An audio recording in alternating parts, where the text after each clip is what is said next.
Assalamualaikum warahmatullahi wabarakatuh. Kami dari kelompok 1 akan mempresentasikan materi yang berjudul dislipidemia. Perkenalkan, saya Amelia Lestari Putri. Perkenalkan, nama saya Aisyah Rizky Ramadhani.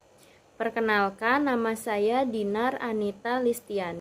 Apa sih dislipidemia? Dislipidemia adalah kondisi yang terjadi adanya keseimbangan kadar lipid dalam darah, seperti contohnya peningkatan kolesterol total, LDL, trigliserida, dan HDL. Keseimbangan ini merupakan faktor risiko utama yang terjadi di dalam kardiovaskuler, seperti contohnya itu stroke dan jantung koroner. Ada faktor yang menyebabkan dislipidemia, yaitu diantaranya 1, gaya hidup yang tidak sehat. Contohnya itu adalah pola makan, lemak jenuh, kurangnya aktivitas fisik, merokok, serta keturunan genetik.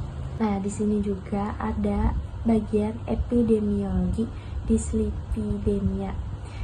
Bagian etiologinya yaitu diantaranya prevalensi dislipidemia meningkat di negara yang berkembang karena kurangnya aktivitas fisik dan pola makan yang tidak sehat, dan berhubungan dengan penyakit seperti diabetes tipe 2 atau hipertensi.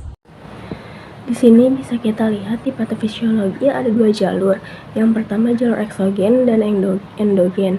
Nah, jalur eksogen ini adalah ketika lemak-lemak atau kolesterol yang berasal dari apa yang kita makan atau apa yang masuk ke dalam tubuh kita.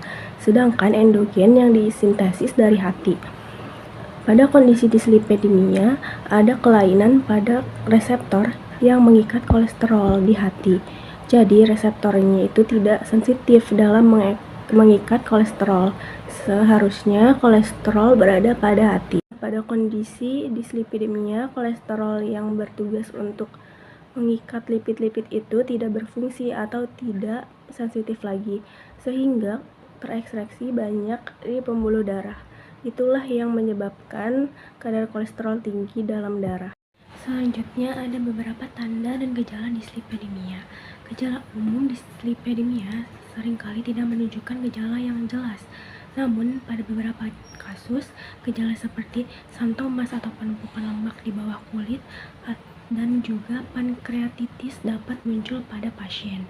Adapun komplikasi yang dapat terjadi akibat dislipidemia adalah nyeri pada bagian dada, palpitasi atau jantung berdebar, sesak nafas, dan juga stroke. Komplikasi ini menunjukkan dampak yang disebabkan oleh penumpukan plak dalam pembuluh darah.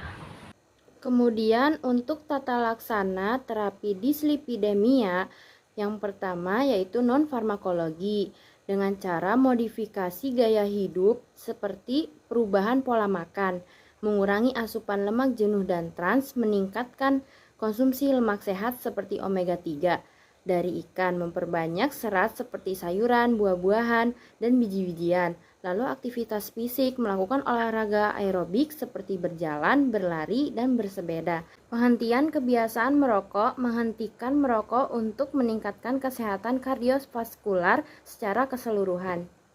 Untuk yang kedua, secara farmakologi, dengan mengonsumsi statin untuk menurunkan LDL, ezetimibe untuk menghambat penyerapan kolesterol di usus, fibrat untuk mengurangi trigliserida, asam lemak omega 3 untuk mengurangi trigliserida, dan kemudian inhibitor PCSK9 untuk menurunkan LDL pasien risiko tinggi. Jadi yang dapat kami simpulkan dari materi dislipidemia yaitu memerlukannya pengelolaan gaya hidup dan terapi farmakologis. Pemantauan rutin dan edukasi pasien sangat penting dalam menurunkan resiko penyakit kardiovaskular.